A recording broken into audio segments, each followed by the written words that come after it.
Hey guys, how's it all going? Welcome to DnDTime Brews. This is a fun show we run every other Sunday here on the DnDTime channel, where usually me and Pete, but today it's just me, homebrew cool, high quality content for D&D time.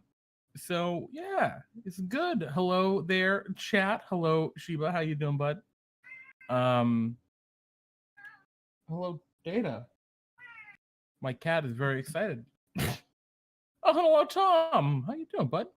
I'm feeling pretty chill today, Sheba. I'm feeling pretty chill. It's been like I slept a lot this weekend, which is something I really needed.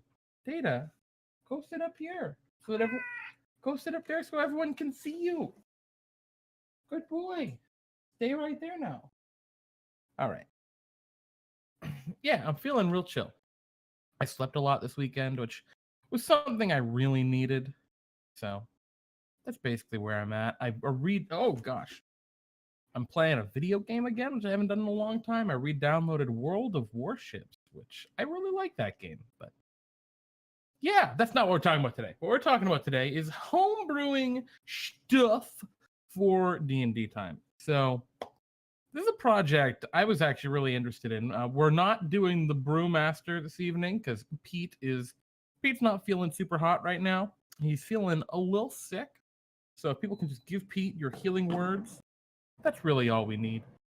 But yeah, today we're going to be doing a project I call Playing the Monster Manual. This is a project I've wanted to do for a really long time. I don't know, I just think it's fun, it'd be cool.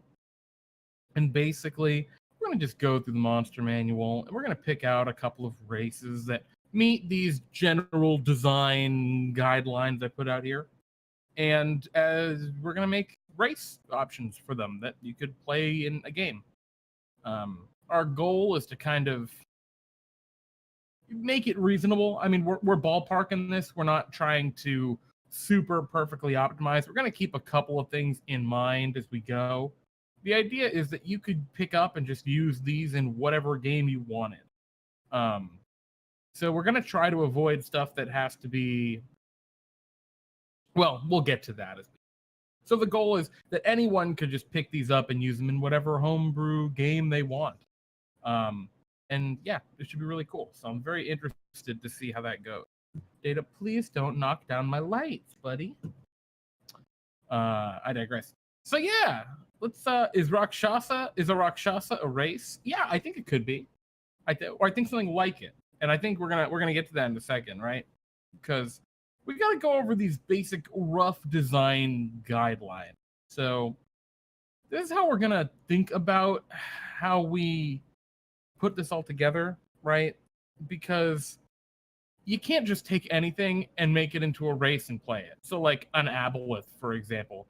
Aboleths don't have arms. They don't have legs. Could you play an aboleth monk? I don't think you could. I just don't think you could. Could you play an aboleth wizard? I mean, if you were generous about somatic components for spells, probably. But a little funky. So we're going to try and keep that kind of stuff in mind as we go along, about what makes sense, right? Because that's our first design guideline, is whenever we pick a creature to make into a race here, the anatomy of that creature has to make sense for what 5th edition D&D assumes a playable race has. So it's got to be able to speak for verbal components of spells, and there are a lot of other abilities that reference the ability to speak. It's got to have 2 legs and 2 arms, or at least 2 arms and 2 legs, or comparable appendages. I mean, I guess, we can maybe make some flexibility for tentacles or something, but like an ooze would be I don't know if that would be a playable race. Sorry, it wouldn't. It's not going to fit under this benchmark we're going for, or this ballpark, because that just it violates. How could you play an ooze that wears heavy armor? It's just going to dissolve the armor. So, it must be able to see in the traditional sense of the words. something like tremor sense or echolocation is kind of out of the picture.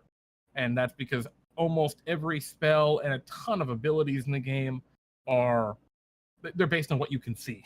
A creature you can see within distance. So we're gonna have to keep that in mind. And our last point, kind of going back with the oozes, right? It should be able to wear armor kind of reasonably. Maybe it has to get specialized armor, and that's up to a dungeon master if they want to enforce that. But there has to be some level of reasonable, like, it can wear armor, because there are classes that really require you to wear armor. Or it could have reasonable natural defenses, like the turtle. So yeah, those are my kind of main anatomical things. Besides that, I don't really give a damn. Like, it can have tentacles, it can have eye stalks, it can have anything. I don't really care. The centaur doesn't match a lot of these. How did that become a race? I don't know, man. It can speak. It has at least 2 arms and 2 legs. It can see. So far, it gets most of those. And the only issue is reasonably wear armor. And I think, like, at least the human half can very reasonably wear armor. The bottom half maybe like barding or something, but yeah, I don't know, man. Centaur works. We're pretty loosey with this. It's only stuff that like really doesn't click. A creature might be able to get away with 1 or more of these not matching. We'll see. Yeah, at least 2 legs, and it doesn't. The legs are like, they should probably have 2 legs. They don't necessarily have to have legs. The arms are really the deal breaker. But legs would be nice usually. So moving on to our next point, when we're also coming up with these races, the next design guideline, we really want to capture the flavor, the lore, or like the theme of the monster, in its abilities, in the race's abilities. So like a great example is the Azamar in Volo's Guide to Monsters, right? It has an ability called Healing Hands, which is very similar to an angel's healing hands. Wow, interesting. Where it can just heal people by touching them. It has resistance to radiant and necrotic damage, very similarly to angels in the monster manual. Right? It has these features. They have wings, even though the wings don't really do anything usually. And so that all works. It all pieces together to create a cool a race that really reflects the creature it's based on in the monster manual. So that's important. And then the last kind of design guideline we're really looking at is the race doesn't have to, and a lot of times probably shouldn't, copy abilities, or it shouldn't try to be necessarily exactly the monster from the monster manual. And I think the Mind Flayer is a great example here. Chiba was talking about in chat a minute ago, right? Like, the Mind Flayer is a CR 7, 8, something like that. I think it's a CR 7 monster. It's pretty powerful, right? It has incredible psionic blasts. It eats brains. It's terrifying. You can't play a level 1 Mind Flayer. It just wouldn't feel right to play a level 1 character. Well, exactly. Shiba says illithid. And exactly that, right? We could say what creature we're creating is an illithid, which commonly used other name for Mind Flayer. But, we wouldn't want to call our race the Mind Flayer, because it's not. If you can play, because everything you have to realize can be played at level 1. And if it can be played at level 1, and the creature there's no way in hell you can play, like, a Mind Flayer is that weak. Yeah. So that's just something to remember and keep in mind. And so even if our illithid, right, has brain-eating abilities or whatever, we might, it might be very similar to a Mind Flayer. But we're going to call it something different. And we're definitely not going to take the abilities just straight up off the Mind Flayer. Some of them we might, but probably not all of them. And we're going to get to that. So that's our kind of basic design kind of guidelines, I guess you could say. So I've got the the Monster Manual here. This is the 5th edition Dungeons & Dragons Monster Manual. It's pretty standard. A lot of, if you play D&D, you've probably seen this before. Maybe you don't have a copy, maybe your dungeon master does. And yeah, it's got all of the basic standard monsters for 5th edition D&D. There are a few expansions at this point, and Volo's Guide to Monsters has more monsters in it, and Mordenkainen's Tome of Foes has even more. But these are kind of your bread and butter creatures. Volo's Guide and Mordenkainen's offer a lot of expansions. Like, a lot of them are different variants on creatures that are in the monster manual. So there's Orc in the monster manual, and like Orc Chieftain, I think, is also in the monster manual. And then in Volo's Guide, there are 4 or 5 or 6 subtypes of orcs. So this is really what we care about here, is the monster manual, and what's in here is a core base. Because I think subtypes is really going to be up to the player, how they want to play their character and their classes and race and stuff. So we're going to be going through here and picking out some cool monsters and, yeah, making some stuff. It's going to be good. I really love this picture. It's a very, very beautiful picture. I've been trying to find a print of it from a long time because I'd love to put one on my wall, but I just can't find it. Cool. So we got table of contents here, and we'll talk about that in just a minute. Before we dive in, which we're going to do in a second now, the last thing we need to look at in the Google Doc here we got going is our race stat block template. So if you've been with us for a long time hanging out, you probably recognize this template. We used this, or we use this every so often, as a quick and dirty way to throw together a very basic player character race. So it's got everything you need to play it should have, when you're done, everything you need to play the race. It doesn't have any of the fluff. I guess it has age or alignment, but those don't really matter too much. But yeah, this should have everything that you need to play the race without worrying so much about the fluff of it. And that's really what we're going to be going for today. We're not going to be getting into the nitty gritty of exact language. We're just going to be making some stuff that is roughly playable. I'd play the hell out of level 1 Mind Flayer. Well, Roger Twy, I would too. But we don't want to call it Mind Flayer because some people would get really, really salty that they're playing a Mind Flayer and that they got killed by a goblin. And I understand that. That's why you're playing an Illithid. Wink. So, moving down.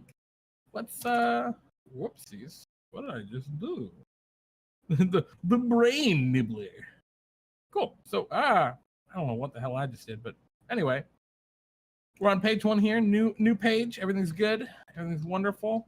All right. Because I'm having a lot of trouble just navigating Google Docs. So let's kick it off. Let's dive down. So I'm in the monster manual. Let me know if anything is too small. I know you probably can't read the table of contents, but I don't know if there's any way I can make that visible for y'all. So I'm going to click on Mind Flayer, head on over. Oh, we're Minotaur. Modron. There we go. Wow. All right. So, Mind Flayer. These guys are pretty much the cosmic badasses of the D&D world. They are Illithids, other name for them, known and incredibly popular in a popular culture, or in basically everything. Yeah, they're awesome. Come from Lovecraft originally, I think. I mean, that's got to be original from Lovecraft. I don't think Lovecraft got it from anywhere else. Commonly associated with Cthulhu and great old ones and all of that great shit. Oh boy, a Lore Master Nothic would be pretty amazing, Sheba. Maybe we'll put the Nothic on the list for next. So, gonna be a level 3 Zoidberg. I would love to play. Oh no, we're not gonna talk about Dr. Zoidberg. I would love to be Dr. Zoidberg. So, it's Mind Flayer. He's pretty. We can see he's got 2 arms. That checks out. He's wearing a cool belt, which that wasn't on my list, but maybe that should be added. He's got to be able to wear a cool belt. And he's probably got legs under there. He's got a big head. He's all octopus tentacly. Yeah, he's good. So we've got fewer tentacle Davy Jones. And we have his stat block right here, or their stat block. I don't know if Mind Flayers retain their gender identity after they become Mind Flayers. Anyway, we're not going to talk about that so much. But yeah, we got their stat block, and we have some of their lore here. Oh, Mind Flayers, also called illithids, are the scourge of sentient creatures across countless worlds. Psionic tyrants, slavers, and interdimensional voyagers. They are insidious masterminds that harvest entire races for their own twisted ends. All right, cool. So I think that alone, that first, not even the full first paragraph, tells us a lot of what we're going for. They're psionic. They are interdimensional, which is interesting. And they are the scourge of, and I think the operative word here is sentient creature. So let's go down a little bit more. Hive mind colonies, we don't care about that. Psionic commanders. Mind Flayers possess psionic powers that enable them to control the minds of creatures, such as troglodytes, grimlocks, quaggoths, and ogres. Illithids prefer to communicate via telepathy. Oh, that's important. And use their telepathy when issuing commands to their thralls. Okay, so we got maybe a telepathy coming in there. Maybe some sort of lesser mind control feature, a dominate effect. Maybe. That's very powerful, but something to consider. And then hunger of the mind. Illithids subsist on the brains of humanoids. These brains provide blah blah blah blah blah blah blah blah blah blah blah blah. Okay, stuff about why they eat brains. They eat brains. Illithid experiences euphoria as it devours the brain of a humanoid along with its memories, personality, and innermost fears. The Mind Flayers will sometimes harvest a brain rather than devouring it, using it as some part of an alien experiment or transforming it into an intellect devourer. Okay. Cool. Oh, and interesting. Qualith. On a rare occasion that Mind Flayers need to write something down, they do so in Qualith. This system of tactile writing, similar to Braille, is read by an illithid's tentacles. Qualith is written in 4-line stanzas and is so alien in construction that non-illithids must resort to magic to discern its meaning. Interesting. Although Qualith can be used to keep records, illithids most often use it to mark portals and other surfaces with warnings or instructions. Okay, so I think we're getting a pretty cool idea here. I mean, I already knew what Mind Flayers were, but just in case anyone might not have. And actually, there were some cool things I saw in there. Ghostwise have silent speech. Probably good to have something like that so they can speak telepathically. Yeah, and maybe, I don't think we're even going to get that gritty on it, Sheba. I think we're just going to really take a real rough smack at this. So, but that's a very good point. If I were making this a lot nicer and more refined, what I would be doing is I'd be doing exactly what Bionic Sheba was suggesting there. If I were making this especially for my own ongoing homebrew games, right? I would go through existing race options and see what their features exactly are and how they work and all of that kind of stuff. So, and I would be using the language in that as a baseline for any features I would give this Mind Flayer. So let's look at the Mind Flayer's actual stat block here. We got. Let's see, armor. I mean, he's wearing armor, like actual physical armor. So another check mark there. Let's see, what else? He's got a bunch of skills. I don't care about that. Dark vision. Okay. That's important to note. Deep speech. Okay. That's important. I'm surprised we didn't go with like Qualith, but I guess deep speech maybe makes more sense. That's what he speaks rather than write. And telepathy. Oh, deep speech, undercommon, and telepathy. Okay. So, we're getting some cool options here, some cool ideas. Magic resistance, not going to give a player character race that, unless we absolutely have to, right? But I don't think that really necessarily defines a Mind Flayer. It's magic resistance. That's more of just a feature used to make it more powerful as a higher level foe, I think. Innate spell casting, psionics. So it's got some psionic abilities here. Detect thoughts, levitate. Okay, I think we could do that. I know the Tiefling has a very good baseline template, right? Of at level 1 you get a spell, at level 2 you get a spell, at level 3 you get a spell, or something like that. And we can follow the Tiefling's kind of progression of, oh look, there's a level 1 spell, detect thoughts. Oh, there's a level 2 spell, levitate, right? And then once per day, dominate monster or plane shift. I don't know if we can do those ones, but we'll see. And then we've got tentacles, which they can grapple with their tentacles. That's frightening. Drow work the same way mostly. Yeah, Drow've got that too. And I think they've the Triton has it as well.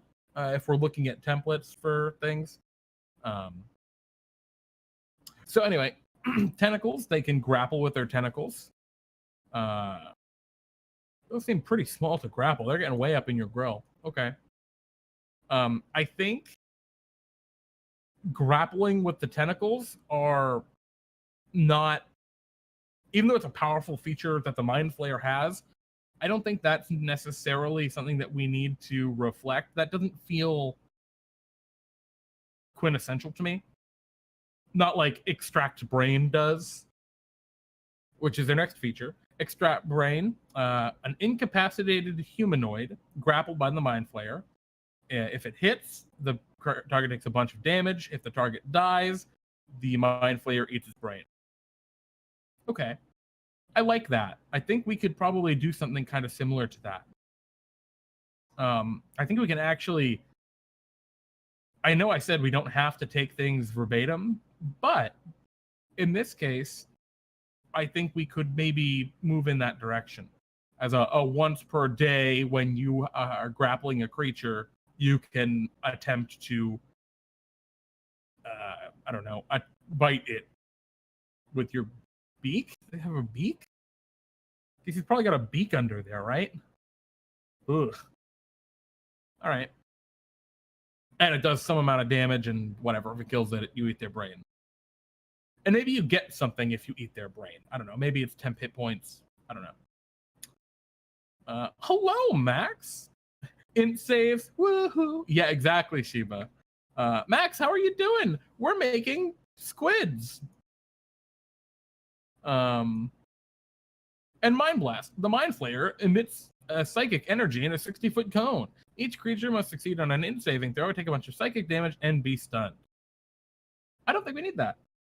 What's important here is that we keep the psionic kind of core of what makes a Mind Flayer. They have psionic abilities. Done.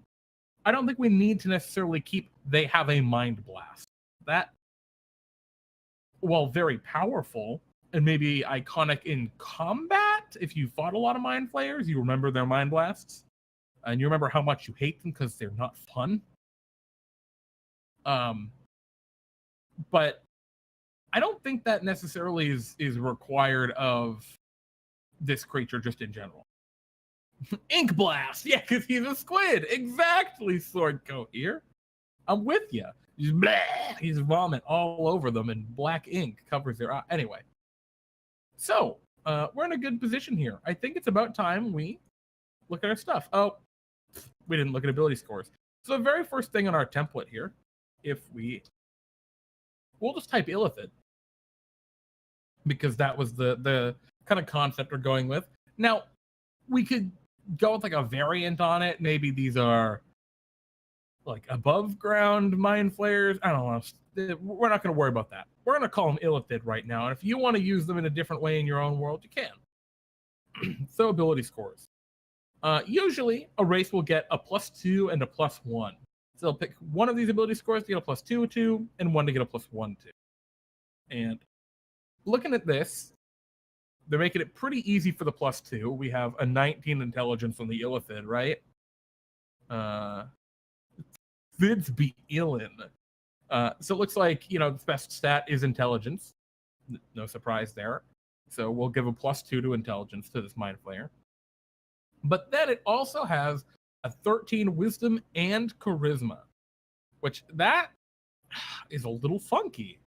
I don't know if I necessarily consider Mind Flayers ultra charismatic. What about you guys? I mean, I guess you could. They're more like the discerning, like, supervillain. Charisma is a traditional psionic stat. Interesting. I wonder, the DC is 15 for the intelligence saving throw. So this guy's a CR7, which means his proficiency bonus of +3, which means a 15 minus 11 for... So his psionics are based on its intelligence, it looks like. Charismatic in the Borg hive mentality. Oh boy. You will be assimilated.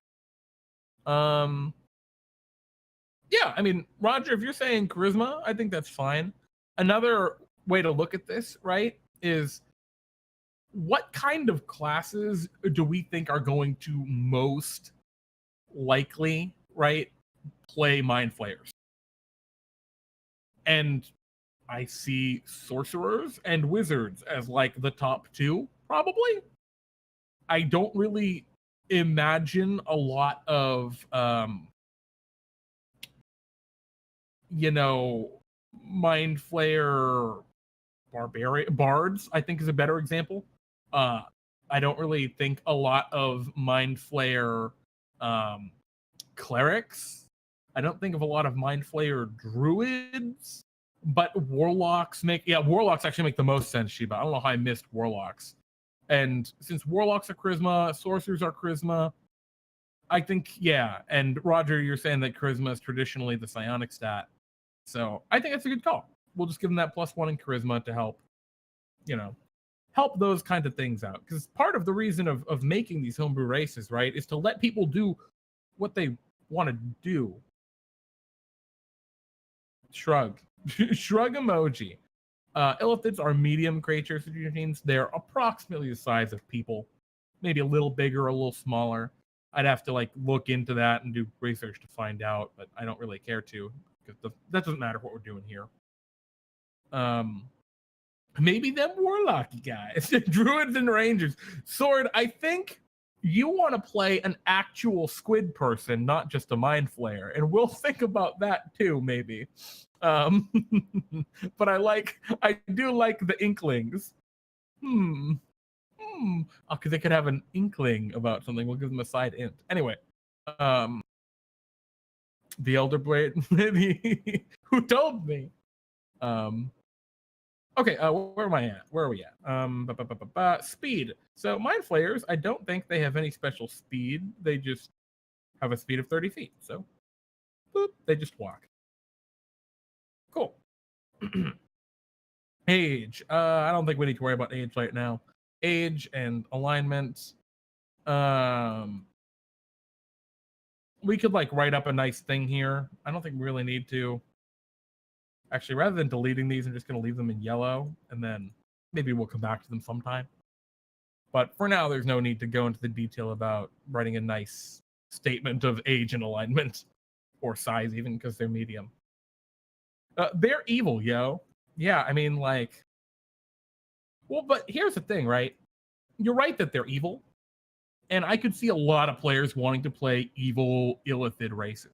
I could also really, people love playing against the archetype a lot, so I could also super see this as hello, Adrian P. What is this? We're making race stuff, but we're making race options from the monster manual. We're making a Mind Flayer. Anyway, what I was saying, Shiba, is I could totally see a player wanting to play a Mind Flayer paladin, right? And going across the, against the grain. Or exactly, a Mind Flayer artificer, right? A character who's just, they're so gifted now with this intellectual power of being a Mind Flayer. They must use it for creation. So yeah, let's before we do race features, likely rogues and outcasts already built in. Yeah. Actually, it does. Yeah, that is straight from the book, isn't it? It's up here a little bit. Hive under hive mind colonies. Solitary mind flayers are likely rogues and outcasts. Well, we'll leave it for now. I'm just gonna leave it blank. Let's do languages before we jump into the actual features. So most races get common and then one language. Mind flayers here have deep speech and undercommon in here. I think we can just say deep speech and be okay with that. I don't think we have to put undercommon in, because undercommon is more of you live in the underdark, whereas we're not really trying to make any assumptions on where this race lives right now. We're not worrying about that. So now let's talk about these race features. What do we want to give these guys first? So we decided they needed their spell casting. So we're going to call that spell casting for now, because I don't have a better name. Unless you all do. Be like psionic bent, I don't know. And rather than asdiff, we're going to say based on tiefling spellcasting progression, which I believe is a level 1 spell. What is it? It's Hellish Rebuke and Darkness, right? Is there a third spell in there?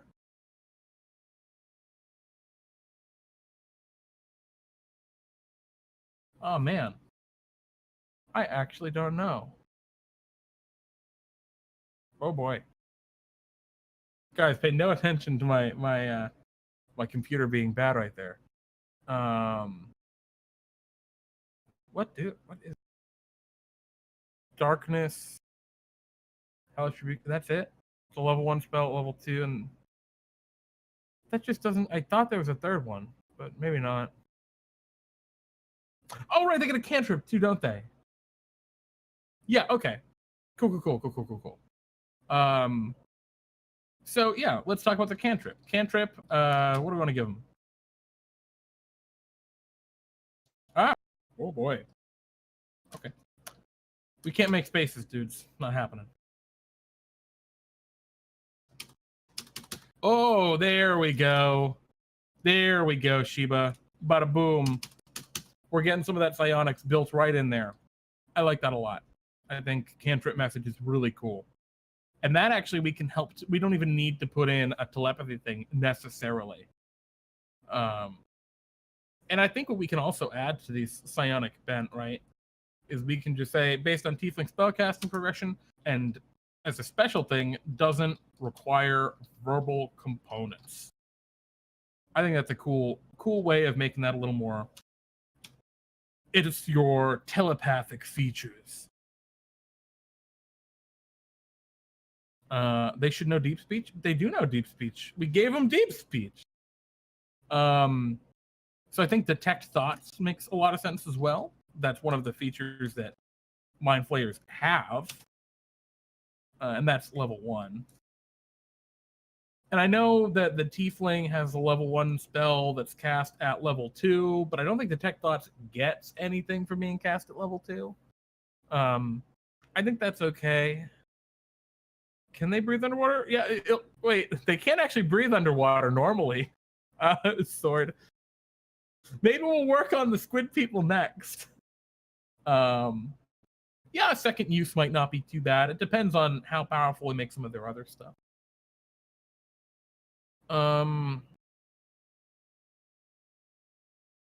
Where are we at? So I need dark vision. Let's just do that now. And just wondering. Yeah, no, I mean, good point bringing it up. These guys have 120 feet of dark vision. I think we're fine to say 60 feet of dark vision. It doesn't really matter. That's the kind of thing where it's just like those tiny little differences there. That's not what makes a mind flayer a mind flayer, is 120 versus 60 feet of dark vision. And the last big feature, oh right, we needed a third ability. So dominate monster is a racial feature, or I'm sorry, it's a racial feature the actual Mind Flayer has. What can we pick that is another dominate spell that maybe isn't that strong? There really aren't a lot, huh? I'm thinking maybe like Crown of Madness is like close. Hold Person would be a great one. Command isn't a bad one, Sword, but I'm kind of a little iffy on Command, just because it's so heavily associated with paladins and clerics and the like. It's hard for me to like. It would work thematically 100%. Yeah, and a Hold Person or Crown of Madness. Yeah, a Suggestion might not be too bad. But Suggestion, we already have the Yuan Ti that have Suggestion, right? We want to make these guys kind of special. And I think their level 2 spell, yeah, I think Hold Person. I think it's a good one. I like it. And that can also, right, tie into their brain extract. What do you want to call it? We'll call it extract brain. It's not actually extract brain, which is, I don't like calling it that if that's not what it is, but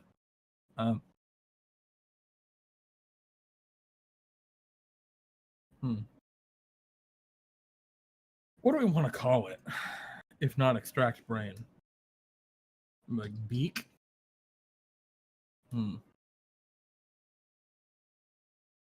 Mind Eater? It's a very intense name. Well, you know, I guess it doesn't really matter whether it's intense or not. Or maybe like Mind Bite? No, that's off.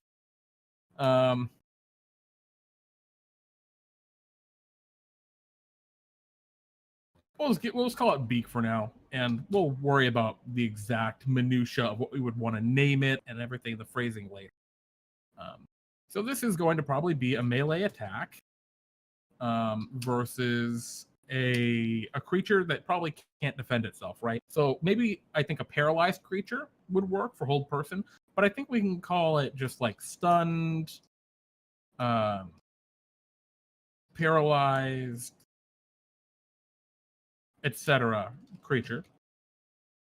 So it's got a pretty serious restriction, and that we can only use it on creatures that can't really defend themselves.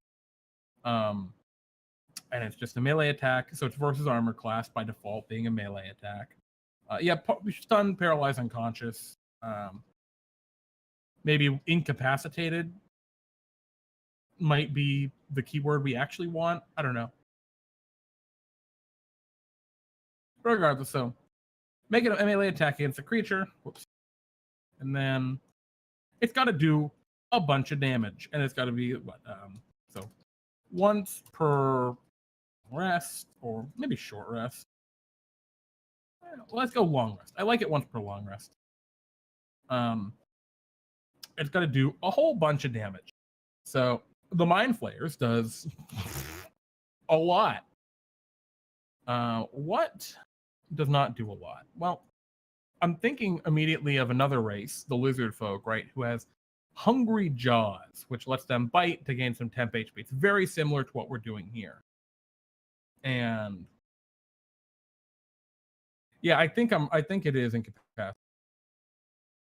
And lizard folk, so the lizard folk race option has a bite attack that does a d6 plus 2 damage, or a d6 plus their strength damage. It's very similarly to this. And so this is going to be a melee attack, so it's going to use strength. And it's got to do a bunch of damage. It's got to do more than a d6 of damage, right? Because this is a once per day thing, and it's going to take your action to do.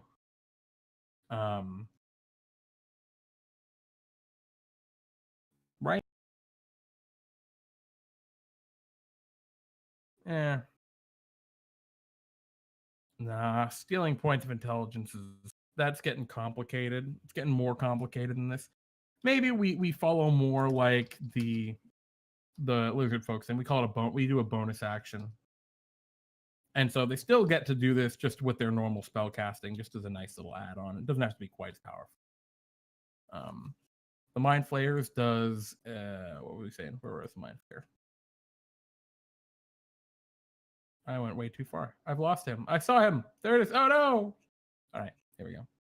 Mind Flayers does 10d10. I don't think it's unreasonable for ours to just do 1d10 plus strength, piercing. And then if this kills a creature,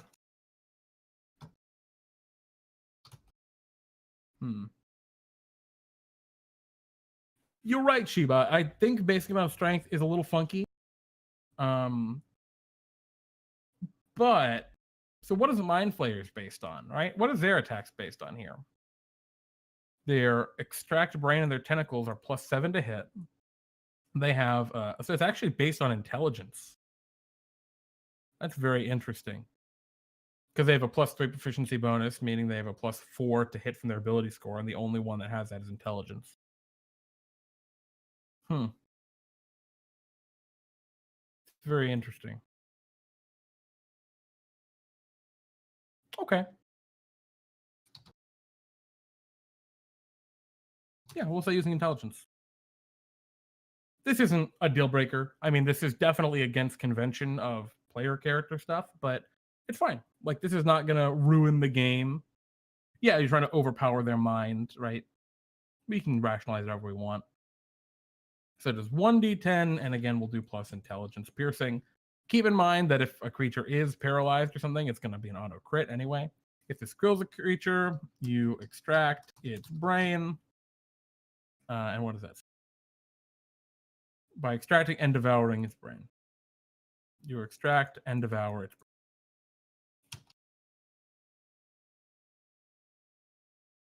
Okay. I like this. So is there any other benefit we want for this? It's already pretty good as a bonus action, does some damage once per rest. Not too bad. It's a pretty strong ability. It's got dark vision, it's got deep speech, it's got some basic spell casting like the Tiefling.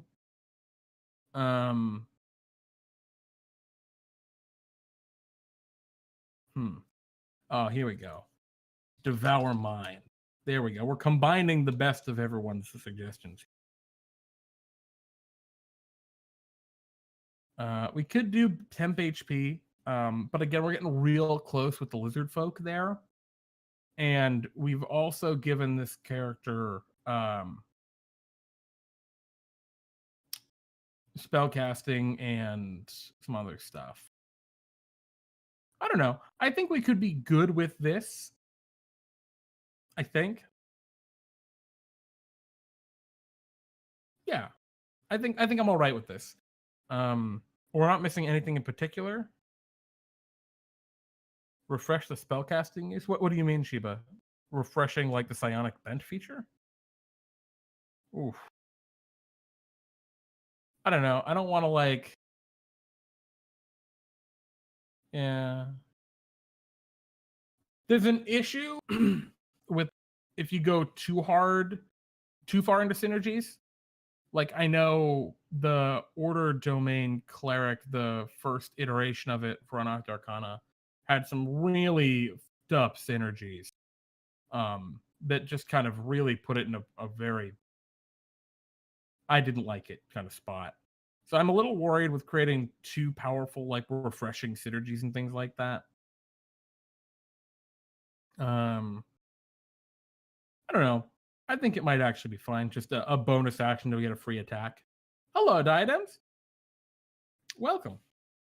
Actually, especially as a more caster-based character, I think that could be pretty helpful. So maybe we'll do that. I think this is okay. So, with that, I don't think we've really missed anything else. We could give it telepathy. I don't think we need to give it telepathy. I think it's okay with this little psionic twist here of not needing verbal components for these spells. And yeah, I think that's okay. I think we're in a good spot with just that. Oh, verbal or material, of course. um,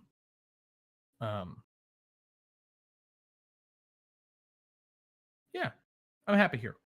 So, with that out of the way, we have knocked out our first little illithid here. Yeah, exactly. The message spell absolutely covers the telepathy well enough. It's like you have telepathy, but it's not trivial, right? You do require your action, right, to cast the message, to use the telepathy, right? You have to focus and concentrate a little bit. And I think that's a part of the distinction between a mind flayer and this illithid race that we built. So I like this. I think this is a really cool starting spot. So I'm going to go up and I'm going to copy this template here for this next one. And we're going to see, what are we going to make now? So Sword, you were talking about wanting to make a squid. Did you want to do that? Let me know in the chat if that's something you're interested in. And for everyone else in the chat, if there's anything else that you're interested in the Monster Manual, just, spit it out. Just say it. And, we'll take a swing at it. And in the meantime, I'm going to scroll back up to the front. We're going to scroll down to the table of contents. And we're going to kind of get ready to figure out what we're going to do next. So, well, I know you were throwing something random out there, Sword, but we could do it. Like, we could do a giant octopus kind of option. I think that would be a very doable thing. We could look at the giant octopus as it exists. I think it's in Appendix A here, which is if we just keep on going. Come on. There we go. Well, I guess that's not. Yeah, we go. There's a lot of giant creatures here. Giant poisonous snake, giant owl. Here we go. Giant octopus. So the problem, I mean, it was kind of dumbed down mind flayer, so why not throw something random? Yeah, I mean, it's fair. The only issue I'd find with the giant octopus is its speed is very low. 10 feet is be a little funky. Everything else about it, I think, would be very reasonable. But Shiba, you're saying Kuatoa, Rakshasa, Slod, or Flumph? Oh boy, a Slod? Yike. Yeah, so a Blink Dog. Blink Dog, that's interesting because Blink Dogs, they don't have arms. They're going to be really hard shield wielding, sword slashing paladins is the problem. Because they're that kind of Blink Dogs would be, yeah, they don't have two arms. I guess we could make them speak. We can figure that out easily. They have a mouth. Where armor. But you know what? I think we could definitely make a humanoid Blink Dog. I like that, Roger. And then Shiba, I saw yours. I like the Kuatoa. I like the Rakshasa. The Slot's gonna be funky, but I want to get someone else's since there's other people hanging out too. And you put the illithid forward. Yeah, let's look at this Blink Dog. Let's see if we can make that work. Oh, very interested. Makes me think of those giant wolf from Dark Souls. I am not super familiar. There we go. Blink Dog. We only have his tail hanging out here. Where's the rest of him? There he is. This him, Blink Dog. So I think our concept, right, is that this would be rather than a dog, would be making a humanoid version of this. Kind of like a gnoll, right? It'd be almost like a Blink Gnoll. But we don't want to use the word gnoll because that's got some baggage. So Blink Doggo. Medium, they're fey. That's interesting. Lawful good. Okay. They got no special stuff up here. They're pretty fast. We're probably going to have to tune that down a little bit with our stats. Just because we don't want to totally. I mean, there's already at least one race with a 35 speed, and that's kind of their core thing, or their thing that sets them apart, and it's the Wood Elf. So I don't want to outshine the Wood Elf with the thing the Wood Elf already does, but I think we could at least match that with this guy. Hearing and smell, I hate that, but we can make that work. Blame the speed drop on armor. Yeah, I mean, I think we can just blame the speed drop on there on 2 legs instead of 4. Blink Dog Gnome Centauroid. Oh, Jesus. No, Roger Twy. Why? Why would you suggest that horrible, horrible monster? Yeah, teleport is going to be absolutely horrifying. I don't even think so, right? I don't know. I think that's okay. Let's read what we can about the Blink Dog since we're here. A Blink Dog takes its name from its ability to blink in and out of existence, a talent it uses to aid its attacks and to avoid harm. Sure, Blink Dogs harbor a long-standing hatred for displacer beasts and attack them on sight. That'll ruin his plans as bad as an Aarakocra. Yeah, well, deal with it, Dungeon Masters. We're making Blink Dog go. So, Blink Dog. So this is gonna be a humanoid variant. Humanoid. We're just gonna call it a humanoid Blink Dog. And maybe in a setting, right, we'd give it a name. Maybe they'd be called the Blink Folk, right, or the Blink Knolls, or maybe just the Fey Dog Folk, or whatever. But we're just gonna call them the humanoid Blink Dog for now.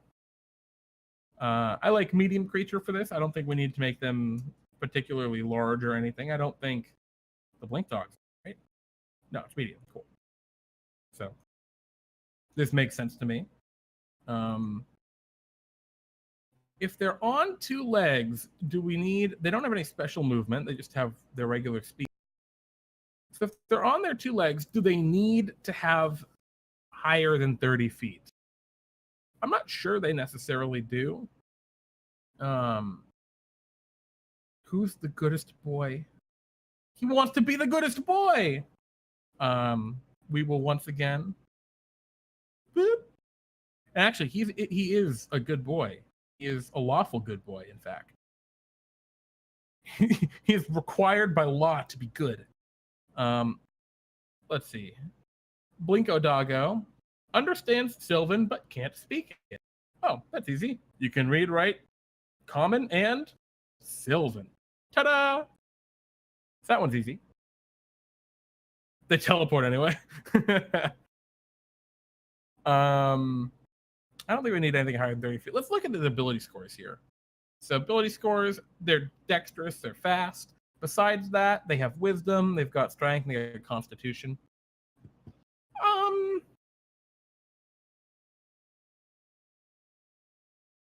Let's look at the picture. Yes. All right. They look pretty ripped. For like doggos. Maybe strength or constitution? I think constitution, maybe.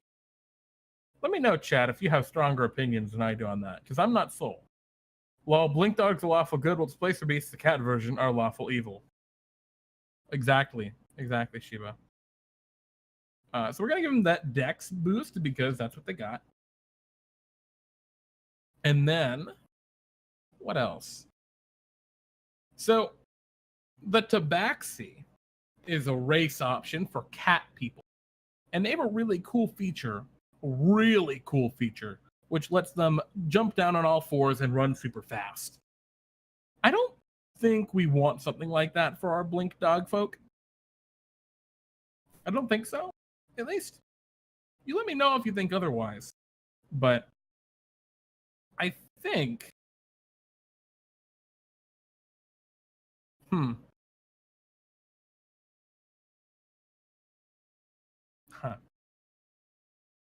Because they can sprint. Because I'm trying to think of what makes this Blink Dog iconic. And obviously, it's a teleport. Being able to teleport, super important. And I'm trying to think of other races that can teleport, and I'm thinking the Eladrin. right? The Eladrin has their face step ability. And so being able to teleport and then maybe make a bite attack. Yeah, you could maybe get a required bonus action to get it on poison back. Yeah, exactly, Sword. That is exactly how the tabaxi work. The question is, does running on all fours really... I don't necessarily see this as a race that's going to do that. I see them as more muscly. And I still don't know whether they're going to get strength or constitution. Oh, I deleted strength accidentally. So let me undo that bold, because they should not be bold. What if we do both? What if we say strength and constitution, because we're mad? Make their teleport have an option to switch like the conjuration wizard? I mean, we could do that. Does this one do that? Let's see. The dog magically teleports along with any equipment it is wearing or carrying up to 40 feet to an unoccupied space it can see. Before or after teleporting, the dog can make one bite attack. No, it doesn't actually do that. So I would be really hesitant to, like, even if it's good, like, that's a good feature. That's a fun feature. But I don't know if that's necessarily the Blink Dog. Maybe, because they're Fey. And I guess that's the question. Do we want these to be Fey? Are we going to give them the Fey keyword? There are some serious implications with Fey. I think that's the first thing we do, is we go Fey. Bop, bop. And there is one other Fey creature that is a playable race in, some kind of module. And it is, come on, what's going on? There we go. C, the Centaur. And there's a Centaur race in Guildmaster's Guide to Ravnica that has Fey as an option. Sword! Genius. Sword, you're a wizard. I knew I could rely on you. And then pick +1 from strength or constitution. Oh, not poor constitution, or constitution. Good work, Sword. I knew it. I knew you'd figure this out for me. All right. So you get to pick one. You get a +2 to Dex. Not bad. They're Fey, like the Centaur. All that really does is it makes them immune to effects that would attack target humanoids specifically. So Mind Flayers can't eat their brains, for example, because they're not humanoids. Even though we're given the word humanoid Blink Dog. Huh.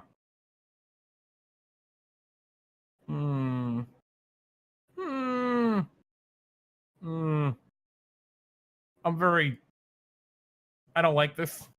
I don't like calling things Fey. What does the Centaur's thing say? Yeah, it's instead of humanoid. Blink dude. I'm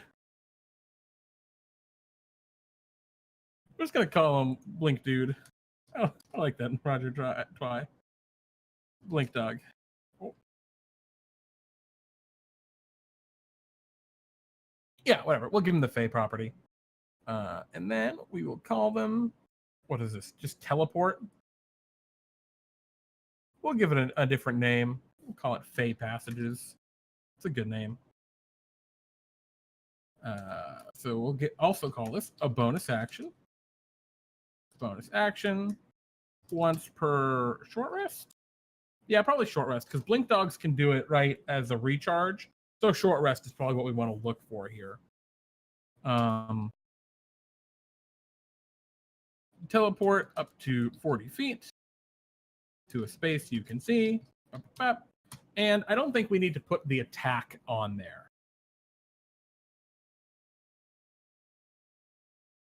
Like the Blink Dog does. Do we? That's really all they got here. Keen hearing and smell is their other real feature. But, And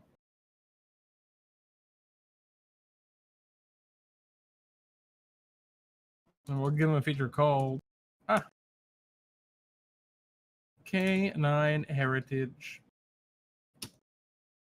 you have proficiency in,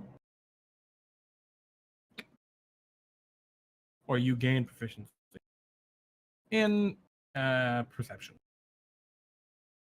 wisdom.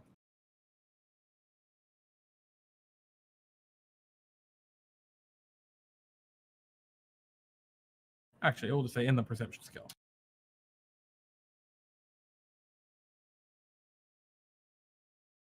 So they get perception, they can teleport. This is very much like the Eladrin. How is this different from the Eladrin? That's what I'm wondering right now. What do we have that's different? Because I'm pretty sure that Eladrin get proficiency in perception. I'm pretty sure they've got some face stuff. Nah, Sword, that's... I don't think that'll work. I like the idea. Can smell creatures within 150 feet. I mean, we give them a natural weapon attack, but we're getting just very close. Especially since they also have the teleport. Oh, you're saying put the natural weapon attack on here? Yeah, can make an attack.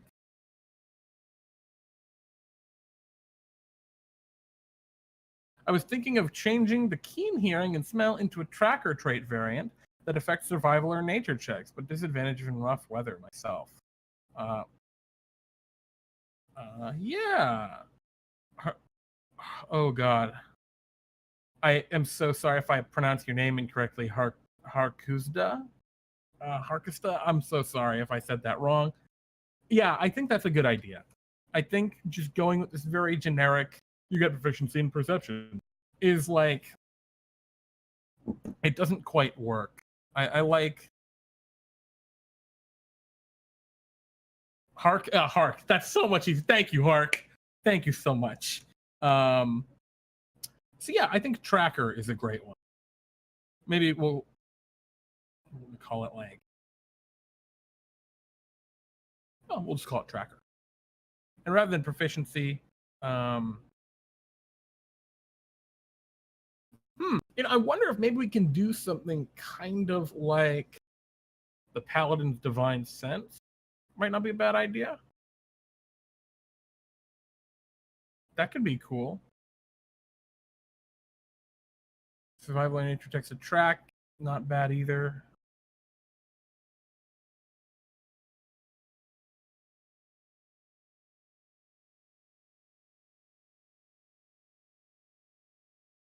Yeah.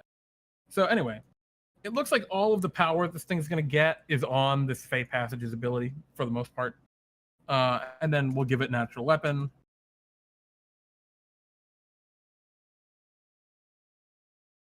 And then that's where we look here. What is it? It's going to be a d6 plus 1. So yeah, 1d6. Piercing, bite. And we'll just call it bite here. 1d6 piercing, and then probably strength or dex. Oh. Does it use strength or dex? I think it uses strength, right? Kind of got it with a bite.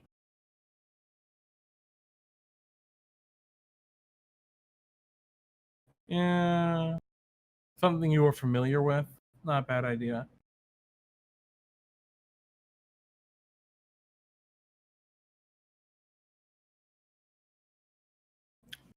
Maybe.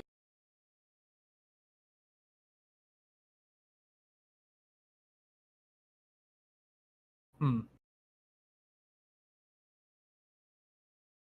I don't want to lose the keen hearing smell like concept, but I don't want to just copy paste that on there. I think advantage is a really powerful thing to just kind of huck on there. Hello, Maddie Morgs, welcome. Yeah, you know what? I think we can do advantage. You have advantage on ability checks to track creatures that you have smelled, oh boy, seen within the past 24 hours. I kind of like that. That you are familiar with, or or have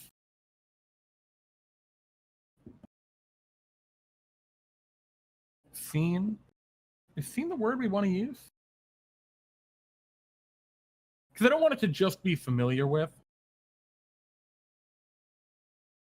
Yeah, because familiar is such like the intent of familiar with, right? Is like a creature you fought that's run away, right? You want to be able to track that creature down.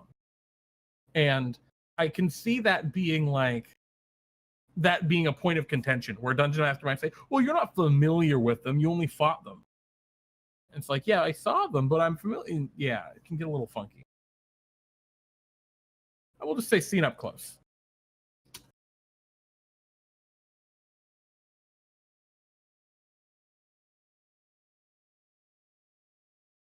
Matty Morgs, 8 months in a row subscribing. My goodness. Oh, Spit, it's been 8 months. How the time flies when you're having fun. Indeed. Indeed, Matty.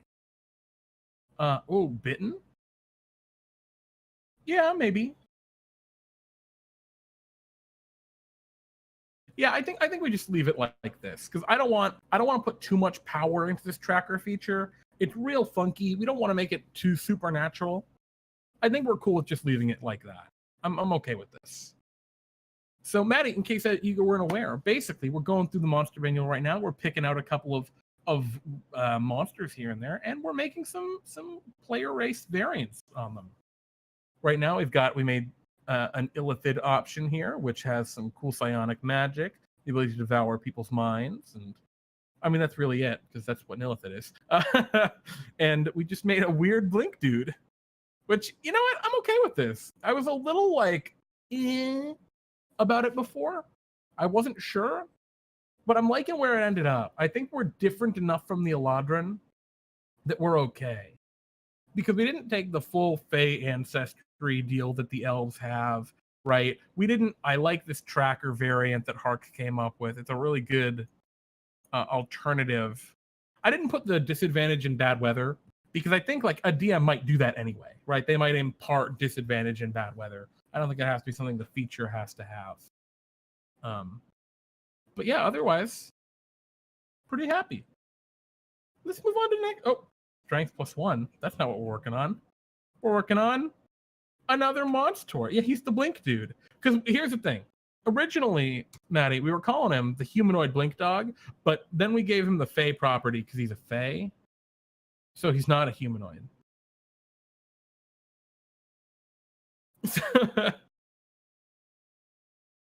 So we'll call it a bipedal blink dog. All right. So yeah, what's our next option here? What are we going with? What are we going with now?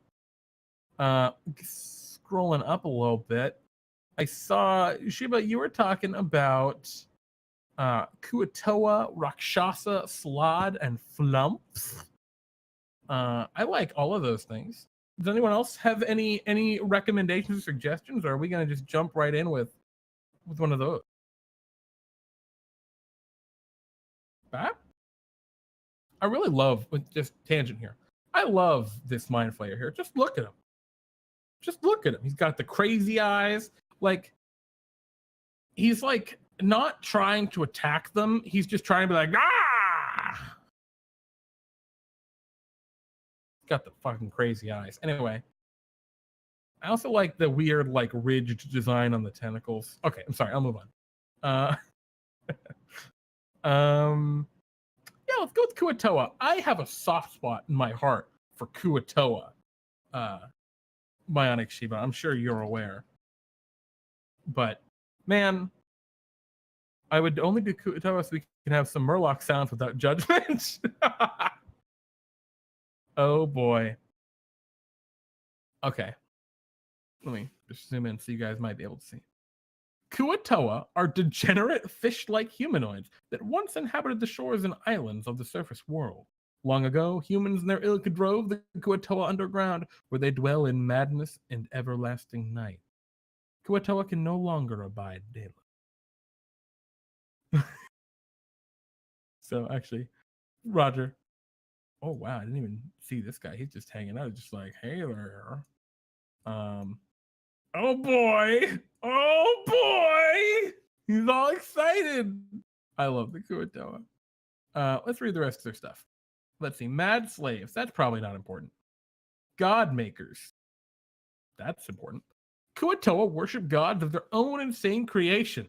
But if enough Kuatoa believe that a god is real, the energy of their collective subconscious can cause that god to manifest as a physical entity.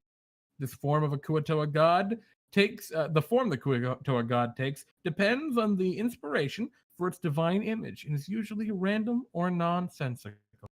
One of the most revered gods of the Kuatoa is Blibdabloop, the sea mother, who takes the form of a humanoid female with a crayfish head or crayfish claws and an articulated shell covering her shoulders. See, Maddie Morgs? You see? This is what McCool was worshiping. Uh oh, hello. Do you wanna be a Kuatoa? Do you wanna be a Kuatoa, buddy? Okay, I'll put you down. I'll put you down. Go on your house. What a goof. Ba-ba-ba-ba-ba. Okay, so they can create gods. That's pretty. What are you doing? You gonna destroy my chair some more? Okay. He is. So Kuatoa create their own gods. That's excellent. In COC, these are the locals.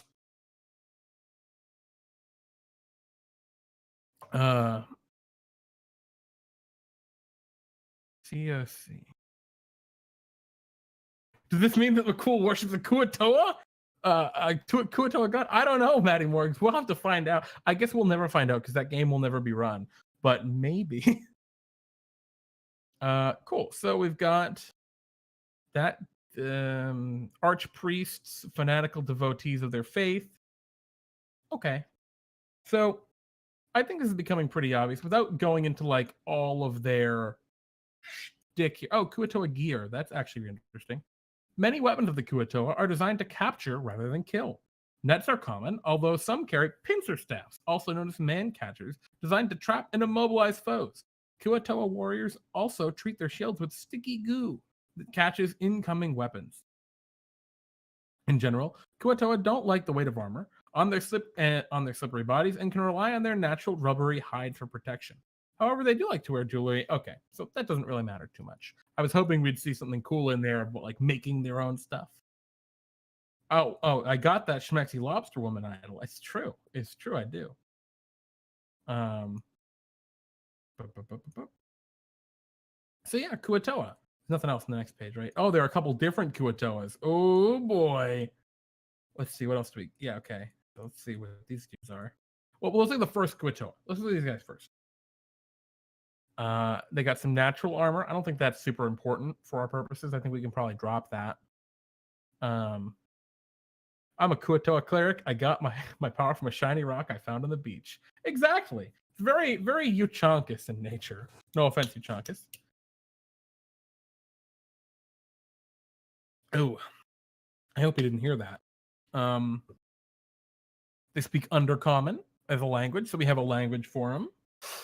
They can breathe air and water. I think that's super important for goddamn fish people. They can swim, also important for goddamn fish people. Yeah, sunlight sensitivity. Ooh, that's rough.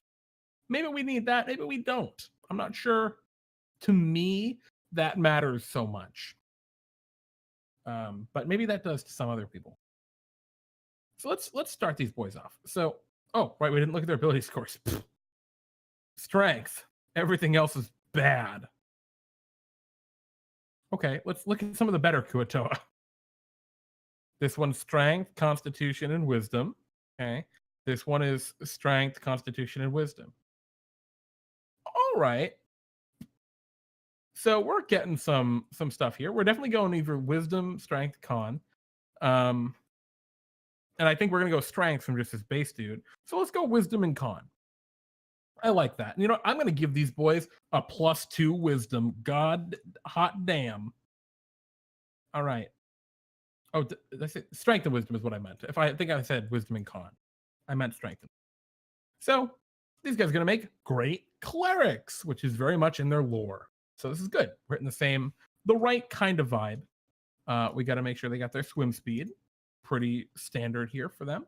So they can swim, they can walk, they're medium, which means about the size of humans, which this guy is the size of a human. This is a hand here, like a human hand. Think of how big that fish head is. That could fit like my head in its mouth if it opened up wide. We're gonna win this war because the Kuatoa don't surf. Oh shit. Roger, I don't know what this war is, but I'm in with it. Those eyes, yeah, they're big, big fucking eyes. Maybe that's where the sunlight sensitivity kind of comes in. I don't know. Let's see. So, what is special about the Kuatoa? Well, they're amphibious. They can breathe air and water. So, we'll highlight this other stuff that this is more flavory lore stuff. But amphibious is not, can breathe air and water. What next? Ooh, otherworldly protection. The Kuatoa can sense the presence of any creature within 30 feet of it that is invisible or moving on the ethereal plane. It can pinpoint such a creature that is moving. That's weird. I mean, that's a cool ability. I just don't understand if that's necessary for what the Kuatoa is. Yeah. We'll come back to that, but I don't think we necessarily need to go with that. We'll see. And then slippery. The Kuatoa has advantage on ability checks and saving throws meant to escape a grapple. So I think that's cool. I like that a lot. Whoops. I have underline on. What is going on here? All right. Things just got a little weird with the Google Doc, but we're good now. Advantage on checks to escape grapples. And you know what? Oh gosh, what did I just do? And I think I hate to add things randomly, but maybe we can add like can squeeze without penalties. That might be interesting too. Those eyes, I like that it implies that all the insanity Kuatoa sees are actually real. Well, exactly, Shiva. I think that's kind of the point. They can will gods into existence here. And speaking of which, I think we can give them a feature called like not divine faith, but probably blind faith. Whoops. Not new tab. And that is just gain the guidance cantrip. Guidance gives a D4 to an ability check or saving throw, right? Or a skill check, or is it just a skill check? I think so. But basically, your base faith, right, can make a character better at something. I think that's cool for this Kuatoa. It's skill check only. Yeah, okay. I like that. I personally like that. Now, does the guidance cantrip have anything to do with the stat blocks that a Kuatoa has? Absolutely not. Maybe this archpriest might have it, but maybe yeah, they do. Okay. What else do they have? Spiritual weapon. I'd be a little iffy with making just a big spellcaster class here, a spellcasting race with this, because I don't think we necessarily need it. Well,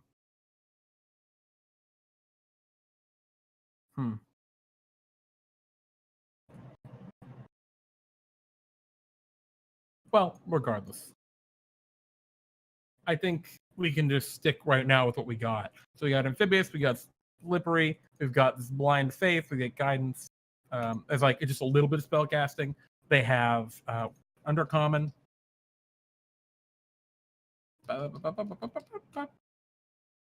Nets are so underutilized. Oh, right. That's a great point. Kua Toa weapon training. Maybe that is a different. Maybe we use a different name for that. But nets and shields. You gain proficiency with nets and shields.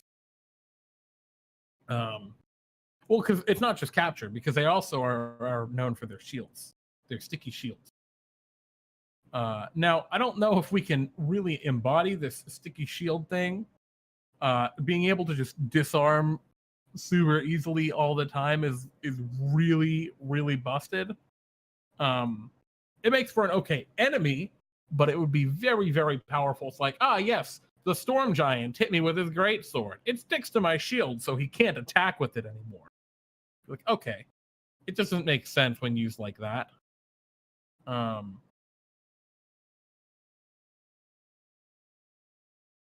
Let's see. When a creature misses a Kuatoa with a melee weapon attack, use sticky shield to catch the weapon. Saving throw. Yeah. I don't like that. I don't think we need it. So, yeah, I mean, I think for the most part, we're getting pretty close here to proficiencies, cantrip, some other interesting features like the ability to swim. I think, like, how does this compare to, like, the lizard folk, which is another very simple, simple race option? They can both swim, good comparison, similar kind of ability scores. The lizard folk have a natural weapon. These guys get weapon training. Lizard folk have some more flavor abilities here, but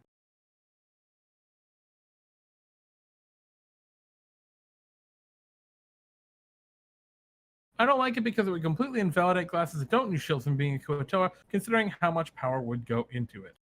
I don't know. I don't think there's actually that much power with the shields, to be frank. Also, why do classes not use shields? It's because they're not proficient in it. There's no reason that a wizard couldn't use a shield. Same with like a sorcerer. Oh, sticky shield? Yeah, no, I agree. It's weird. It's just weird. I don't think we need it either.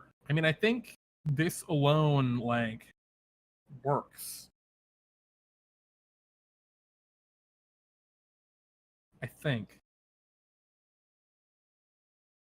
Oop. Maybe say guidance. No, I don't think we need resistance in here as well. I think we would just guidance. Yeah, I mean, this might be good enough just as it is. Proficiency with shields is really good.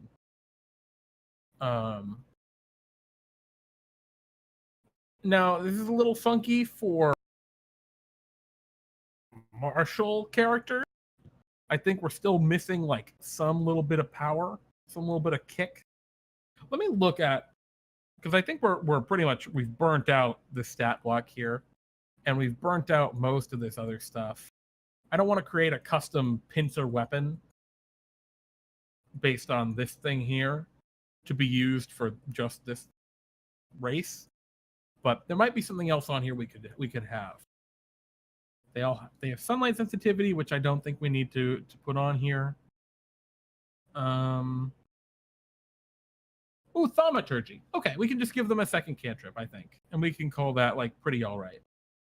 I'd be happy at that point.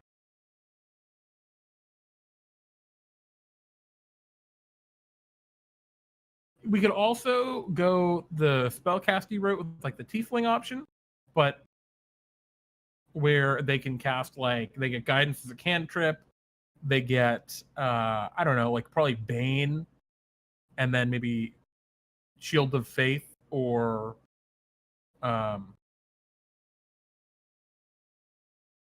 spiritual weapon, maybe. That's really powerful.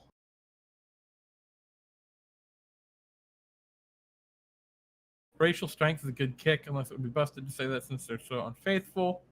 So faithful. They could use it and hit with make strength for mod damage. Yeah, you know what I think? And I think you might have just hit the nail on the head there, exactly what I was looking for. We'll just give them a +2 to strength. We'll give them both.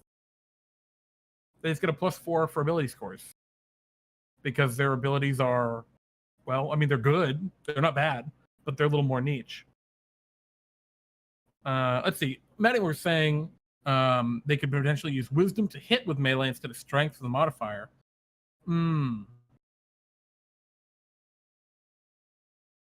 Yeah. That's not a bad idea. The problem is, like, it's weird because that ability exists in the game with the spell Shillelagh. It's just funky. I wouldn't want to give them the spell Shillelagh.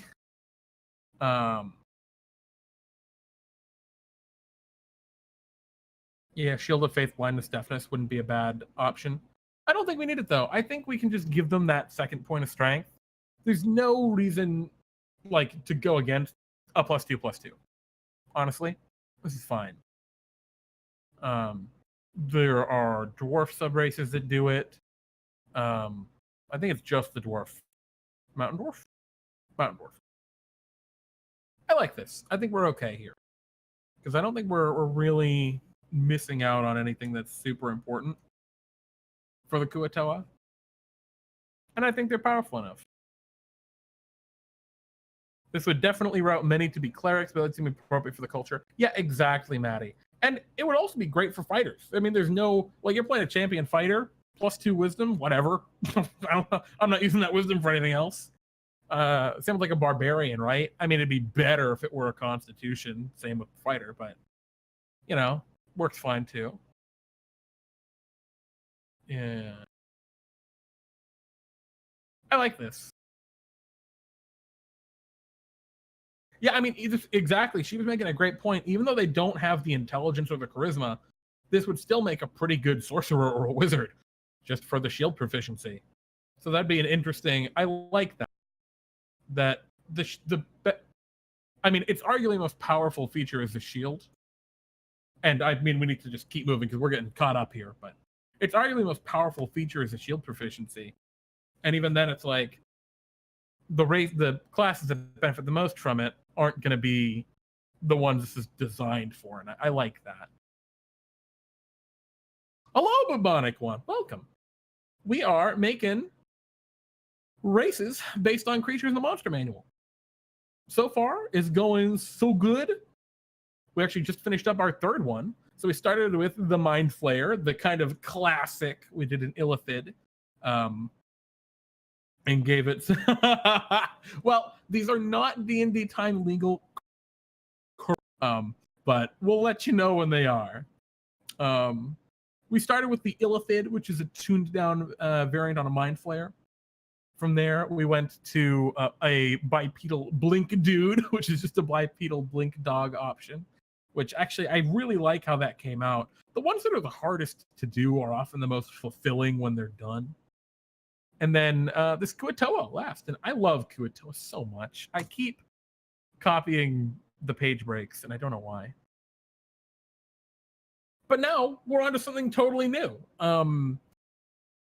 Does anyone have any cool ideas they'd want us to dig into? I know, Shiba, you had a couple earlier with the Rakshasa and what was the other one? I'm scrolling up to it and I can't find it. Slod, maybe? I think. Maddie, do you have any suggestions? Oh yeah, and flumps. Right, we could do flumps. I kind of want to try flumps, but grumbles at that word. Humanoid owl creatures. Ooh, okay. Well, is that too much different from Aarakocra?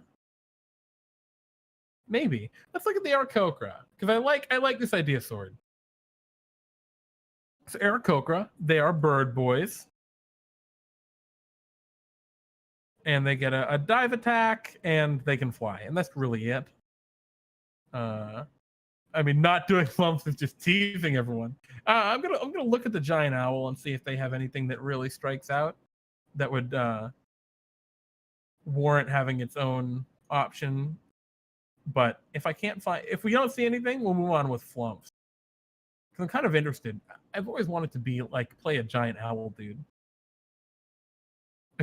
Bubonic, when you designed a human weasel? What? Oh, owl bears?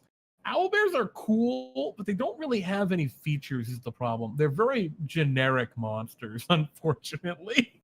They don't do anything. Giant owl. Yeah, looks like... Yeah, they don't have much in the way of special abilities that would be able to really reflect in the race. We'd be really coming up with our own thing from scratch. His name is Purrs. Oh no. Is this a character you're playing, Bubonic One? You're playing a Weasel Man? I'll tell you, when in my last one of the last campaigns I was really playing in long term was Pete's. I was playing a half ogre named Bucket, who was a druid, and for the longest time, at some point early on, we had determined that Bucket could continue to speak in his animal forms because it was fun that way. And I was just a giant weasel for a lot of that campaign. I just walked around as a giant weasel, and it was wonderful. The concept of being a giant weasel is just beautiful. All right. Let's scroll down here. Maddie Morgs, you demanded I do a flump, so. If you don't know what a flump is, they stare into your soul. Flumps are my favorites. They're wonderful. So, right off the bat, we do have an issue with the flump. If we scroll up to our design guideline, the creature's anatomy should make sense for almost any class, or for any class. Must be able to speak. Okay, flumps have a mouth.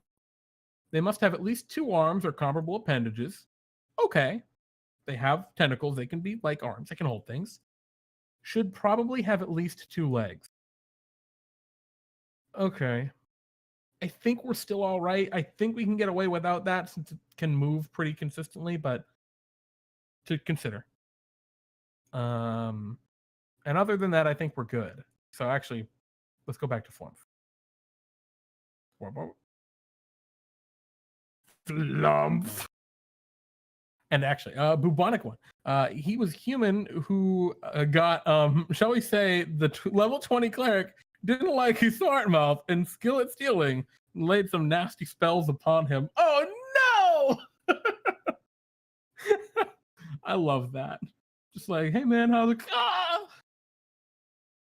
Kind of like the evil wizard, right? Who's just got a collection of potted plants. Just, oh yeah, these are my enemies that I've true polymorphed into potted plants. They decorate my home now. Uh-oh.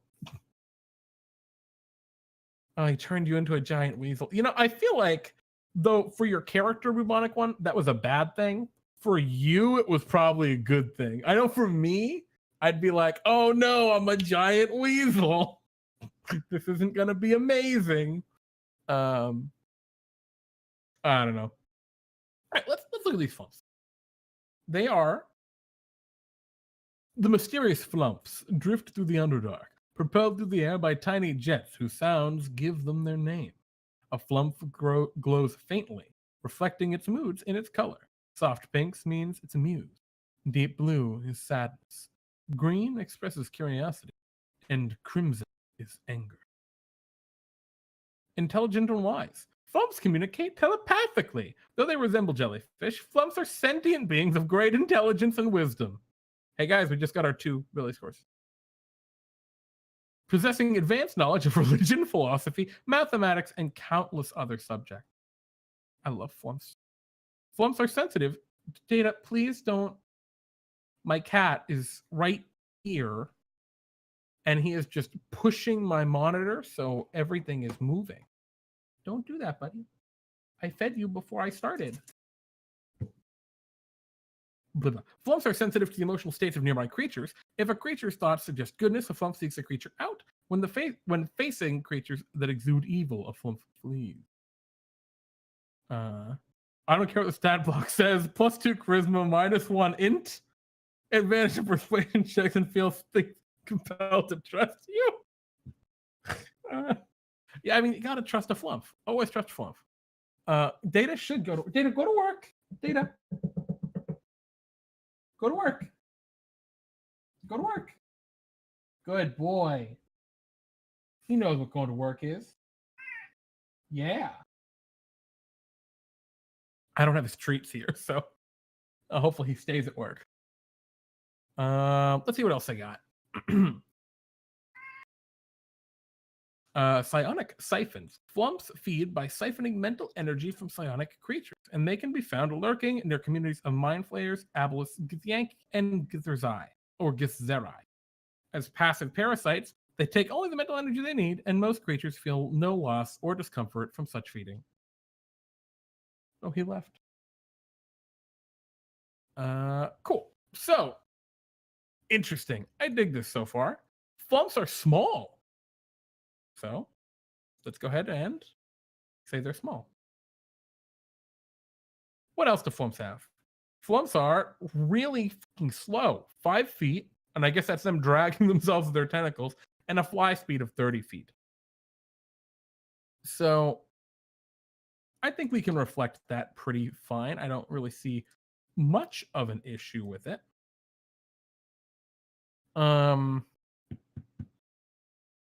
Let's see. Is there a problem with the ranger flump who flies bajillion feet up into the air and then shoots with their bow? Which is the problem a lot of people have with Aarakocra. Flying is scary. It's a slow fly speed. It's only 30 feet, where most fly speeds are at least 60. So that's one. It's a medium creature, so it can't use a longbow. It can only use a short bow at best. I don't see that being a huge problem, but right off the bat, we need to make sure we do one thing. We need to go in and add a new feature called flight. And as with the Aarakocra, we just have to stipulate to use your fly speed, you cannot be wearing medium or heavy armor. And the whole point of that is that you don't have a creature in plate armor that's almost impossible to hit, that flies up way into the air where nothing can already hit them and they're just invincible.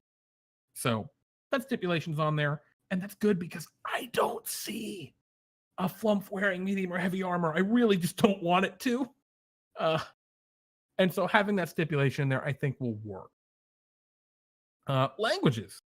Do flumps know languages? They understand Undercommon, but can't speak. Interesting. Okay. That's bad.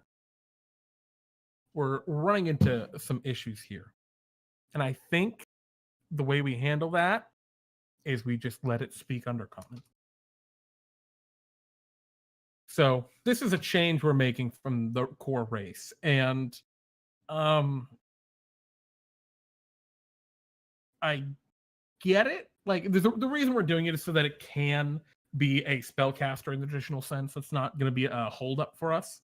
So I think that's okay. Though we can't call it a flump, because we're now distinctly different from a flump. It's a flamp.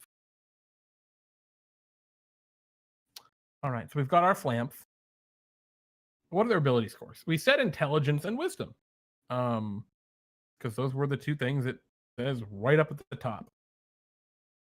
Dexterity is also on there, but I think we say intelligence and wisdom. And I think we probably go intelligence first and then wisdom second.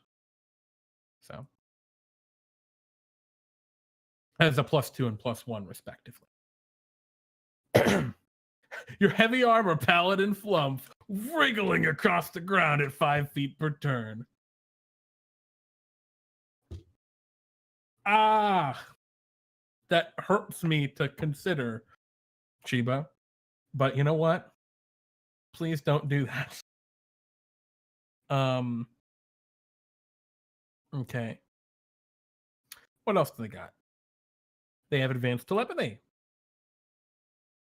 All right, I don't think we quite go there because advanced telepathy says the flump can perceive the content of any telepathic communication used within 60 feet of it, and it can't be surprised by creatures any form of telepathy.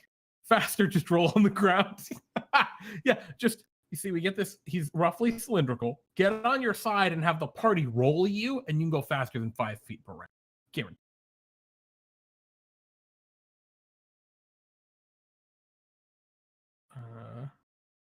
Let's see, there was the level 20 Baleful Polymorph, and level 20 Permians, and then a level 20 Sadistic Druid cast Giant Animal. Oh no. Well, you know, Bionic one. Sometimes a bubonic one, not Bionic one. Sometimes you just get a lot of spells cast on you, and you know, that's life. That's life now. I noticed they have a psionic vulnerability or psychic vulnerability. I think that's another thing we can kind of sidestep here. I like Arcana of Religion History. I don't think we have to give it proficiency in any of those necessarily. It might be fun, but I don't think we have to. The problem with those is they imply cultural kind of specificities that I don't think we want to make that assumption on for whatever world they might be playing them in. But I think we can give them a telepathy. So let's start with a telepathy, and we're going to give them a true telepathy.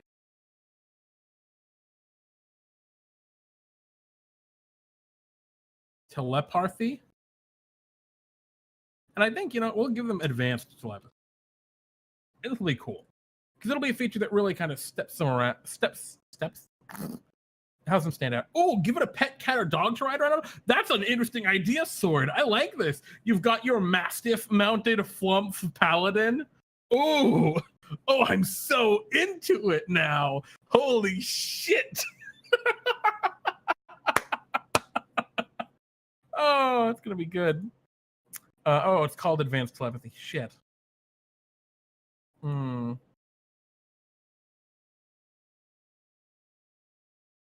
Flumphatic telepathy. There we go. It's like a flump telepathy, but different.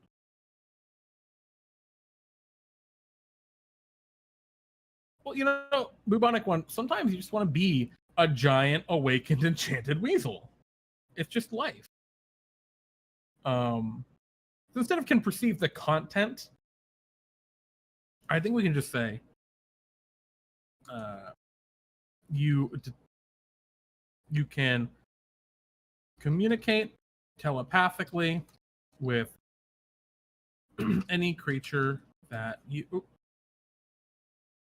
you can see within 60 feet of you. And then additionally, you can detect the use of telepathic communication within 60 feet of you. So not only can you reach out and talk to people, but you can tell when people are talking. It's just not quite as powerful as the things get a little weird. Not quite as powerful as the flumps, which can tell all of the knowledge stuff. And I think we can add can't be surprised by creatures with flumps. And cannot be surprised. Hello, Drawkill Foxy. Welcome. Oh, it's a cute little doggo, Foxy waving. Actually, is that a Bengal? Data. Well, my cat's off somewhere. Welcome to the stream, Drawkill Foxy. We're just making some homebrew Dungeons and Dragon race stuff.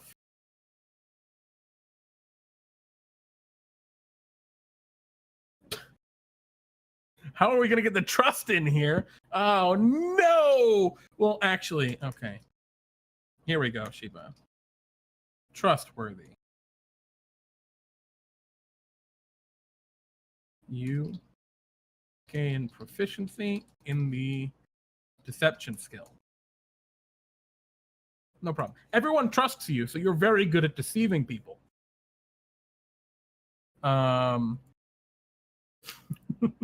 Let's see. What else? Oh, I'm sorry. We missed their prone deficiency. Oh, Christ. Um, if the flump is knocked prone, roll a die. On an on result, it lands upside down and is incapacitated. At the end of each of its turns, it can make a DC 10 dexterity saving throw, righting itself and ending the incapacitated condition if it succeeds. Yeah, I think we can leave. I almost want to leave it in there, though. Do we need it? Let's see what we. It can speak telepathically. It can detect telepathy. It can fly. It gets deception, and it probably gets stink spray, which is its last ability. So I think we might not need. I don't think we need to put any substantial drawback on it. I think we can just say, as a player character, you're okay. No one trusts a flump, and everyone should not forget that. Bubonic one, no, always trust the flump. Oh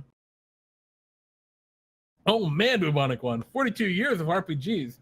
Hot damn. We call that that's some serious XP, I imagine.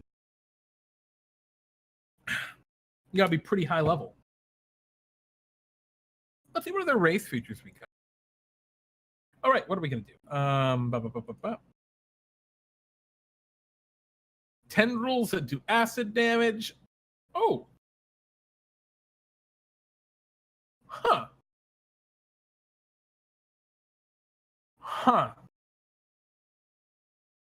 I don't want to do that. It's very good, but if we're going to give it tentacles that do acid damage, that's so powerful. Even if it's just a D4. Like, that's so strong. And then the stench spray could be interesting. Each creature in a 15-foot cone originating from the flump must succeed on a DC 10 dexterity saving throw or be coated in a foul-smelling liquid. A coated creature exudes a horrible stench for 1d4 hours. The coated creature is poisoned as long as the stench lasts. Other creatures are poisoned while within 5 feet of the creature. Creature can be removed the stench itself by using a short rest to bathe in water, alcohol, or vinegar. Huh. What about racial level up spells? Cantrips 1, 3, and 5. Yeah, that might not be a terrible idea, Maddie. I'm just trying to think, right? Like, we got our little flump, and we could go that spell route. I'm just not sure what spells I would give it, right? Because it's not innately a spell casting figure, I don't think. I guess unless we wanted to make this telepathy fit under it. Yeah, tomato juice works best for getting rid of the stench. Well, that's funny, right? That's a very funny feature. Is that a feature we want to include? 1-2 spells that have limitations.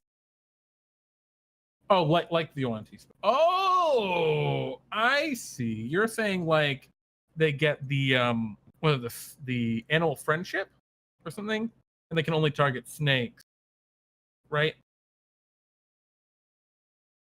So maybe they get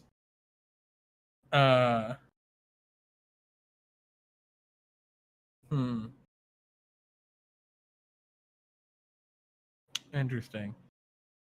What would they do though, right? So it would be like a charm person already is only humanoids.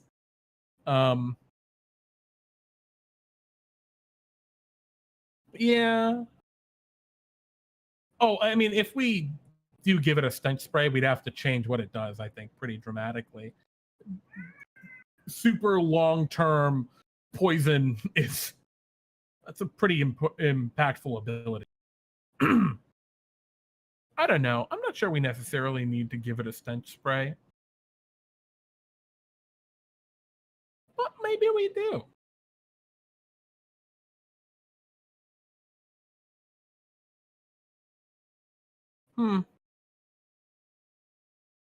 It can already fly, so it's very good.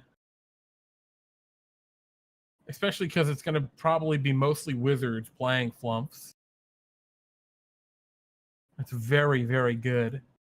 It's very, very, very good.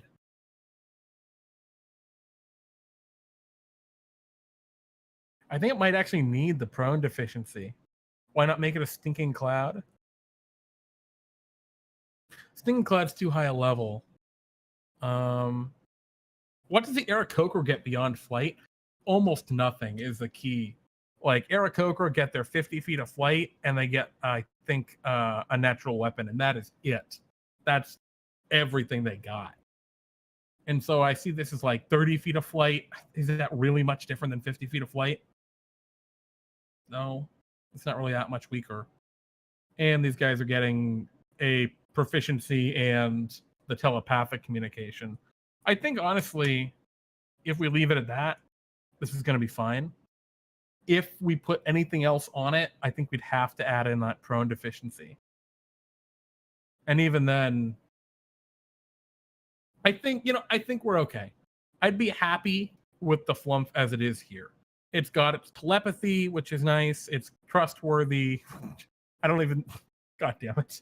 And actually, this is a very minor thing. Telepathic feeding. You do not need to eat.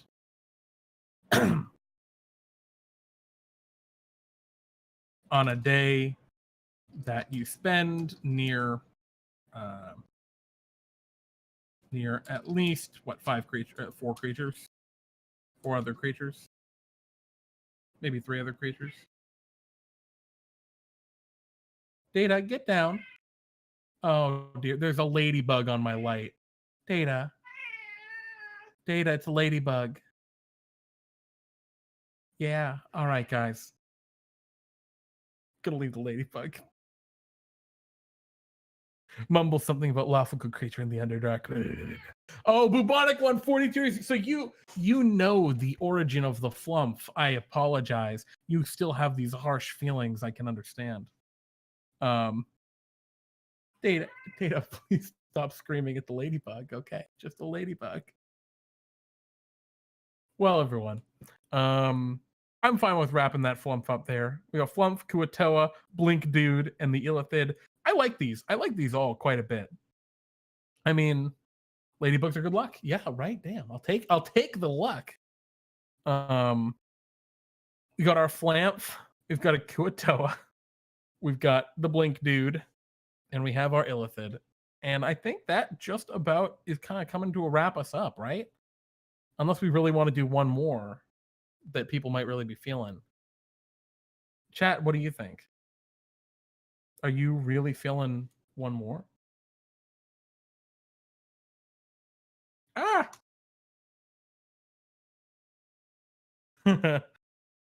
I just spent that luck on a hunt in MH4U. What does MH4U stand for? Well, you know what, Foxy, I'm glad you did. You can just have it. It's all yours. And actually, Foxy, if you want to learn more, you can go ahead and join our Discord server. It's a fun little place where Monster Hunter 4 Ultimate. Heck yeah. All right, there we go. Yeah, jump on our Discord server. We do a Dungeons and Dragons games every Friday featuring our community, you guys in the stream. And it's a lot of fun and all sorts of good stuff. And we do all sorts of things in this channel. It can find out all the good stuff about that in our no. Oh shit, buddy. Stop it. Stop it. Get down. Get down. I had to spray him. He was going to take down the light. I actually had D&D yesterday. Oh, awesome, Drawkill. I played some Dungeons and Dragons yesterday, and it was pretty fun. I love playing D&D. I don't get to play nearly enough.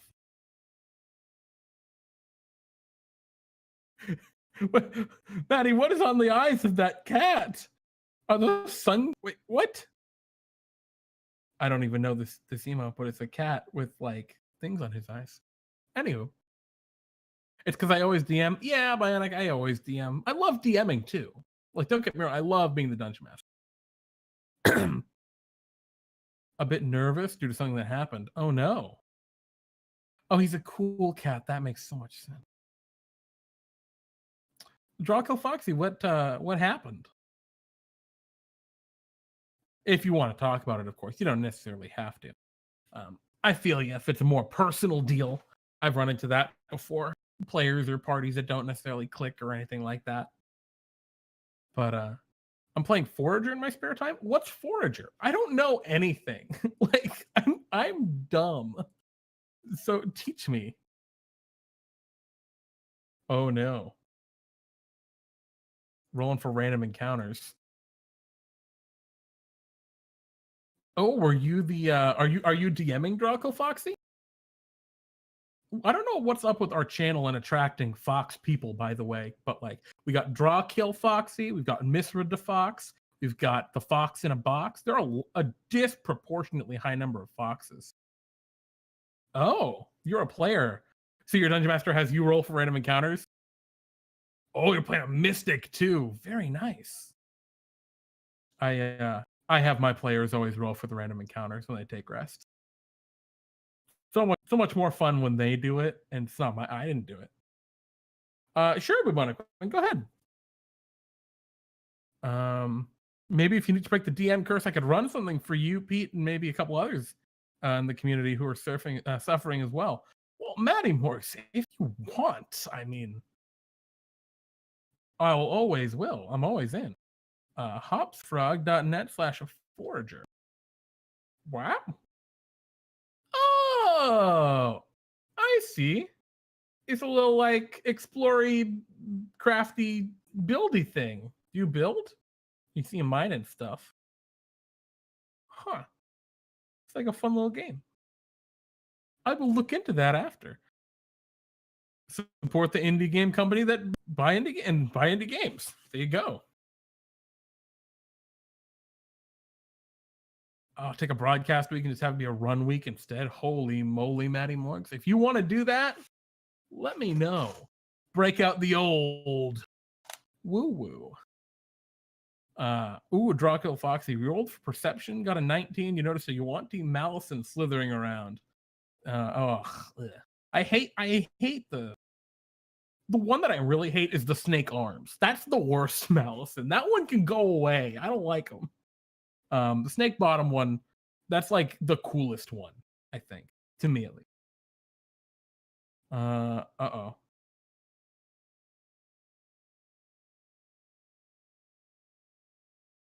They had you surrounded. Uh-oh.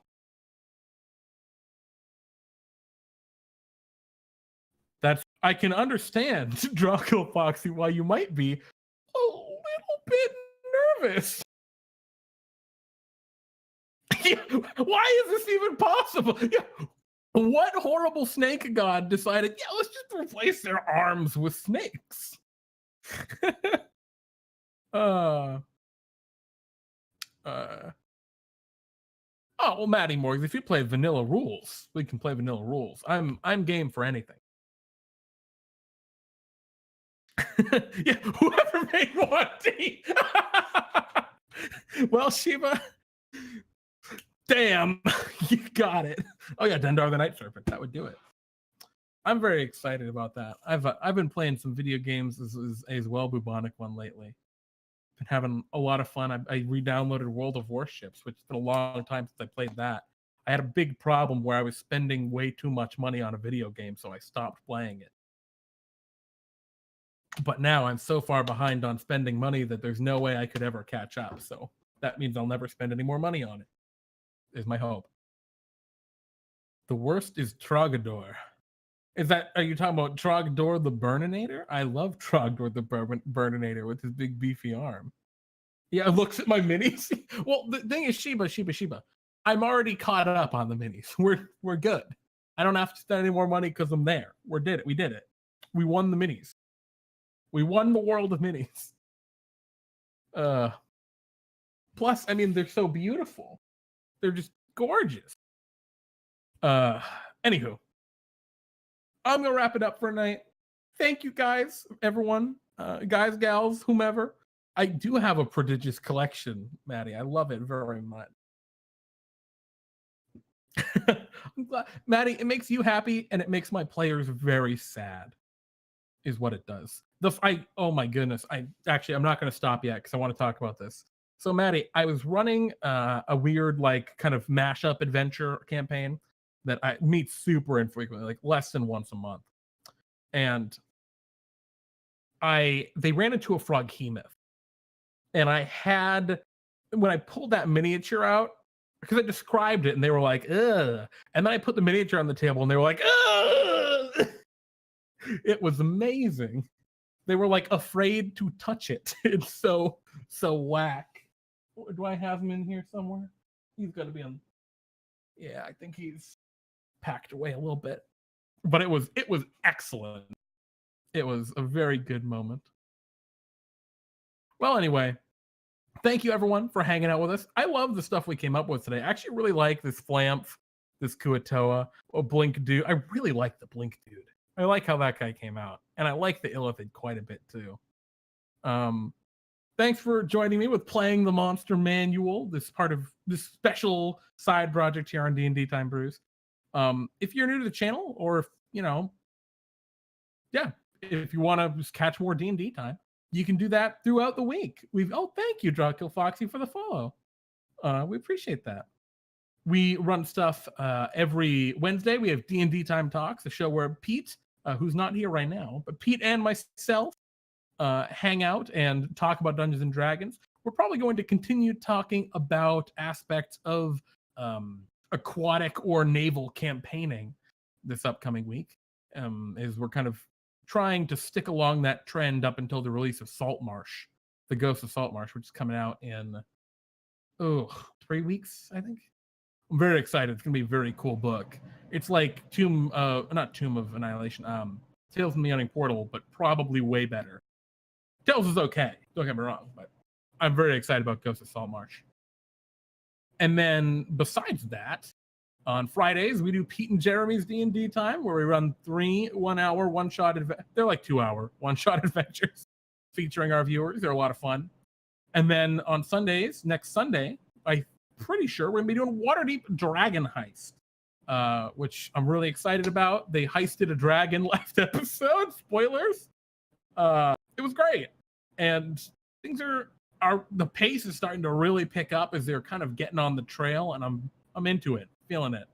It's gonna be fun. So yeah, jump on our Discord server. Again, you can get that link below just by clicking on the Discord link below the stream, and we do weekly schedule updates and everything. So thank you guys for hanging out. We love you, or I love you. Pete also loves you. He's just sick. Thanks for tuning in. Good night, everybody. I'll see you guys on Wednesday.